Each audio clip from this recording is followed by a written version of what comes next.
last night, on the day of recording this, there was this awful incident at the Liverpool Premier League Trophy Parade.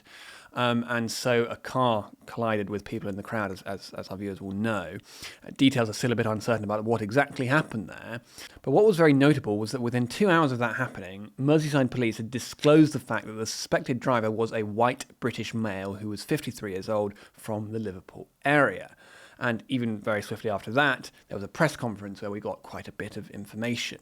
And so this was, of course, in striking contrast to Merseyside Police's response to the Southport attack last summer, in which it took quite a long time, really, for any such identifying details to emerge about the attacker, and in particular about his ethnicity. In fact, it was only 4 days later that we saw the picture of him being featured on newspaper front pages.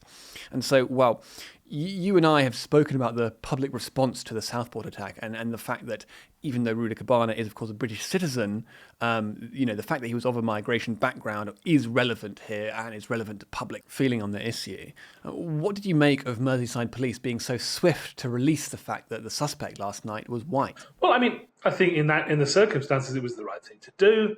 I think that people would have immediately have started to make people will very quickly have started speculating about the background of the attacker, and obviously the fact that it's a vehicle and a crowd of people. People are immediately going to be drawing assumptions and links to Magdeburg and the variety of other attacks that have looked like that. And they wanted to tamp it down straight away and say, no, this isn't that, this is something else. And they wanted to get rid of any speculation, well, particularly that the attacker might have been Muslim or might have been an immigrant, which is, under the circumstances, fair enough.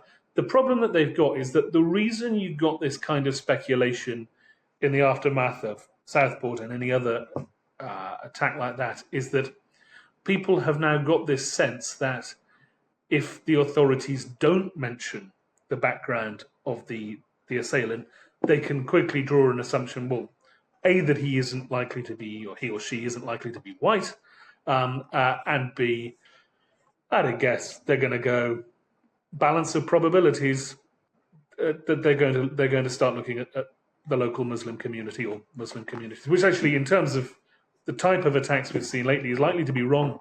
Very, very little of these kind of attacks have come from sort of settled second or third generation Pakistani communities in the way that the 7/7 era of attacks did. They tend to be people from a much more disparate kind of background and people who are much less committed to an ideology, as we discussed last time. But they're still going to have this issue that they saw how quickly the authorities confirmed that the man was white and British. And that's going to be a problem for them next time there is an attack and the perpetrator isn't white and British. What do? Do they come out straight away and say, actually, it's a person of second generation Rwandan background who was born in Wales and was raised a Christian?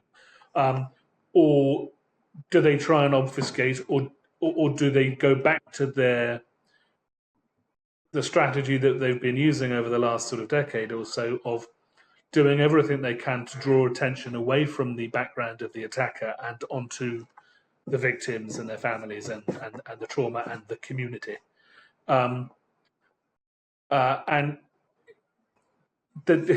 It's just another confirmation, really, I think, in a lot of people's eyes that if the attacker is white and British, they will say so straight away. And it was the right thing to do in this occasion. And particularly, I mean, I think things in Liverpool yesterday could have turned very hairy indeed, given that you've already got a crowd of people that are there, football supporters, emotions running high, and that could, with the size of the crowd, things could have turned very nasty indeed. And I completely understand why the authorities wanted to get a grip on the situation. But next time something happens, people are going to say very quickly, if they don't hear a confirmation from the authorities of what the suspect's background and motivations, not so much motivations, people will draw their own conclusions from that based on the details that are released about the background.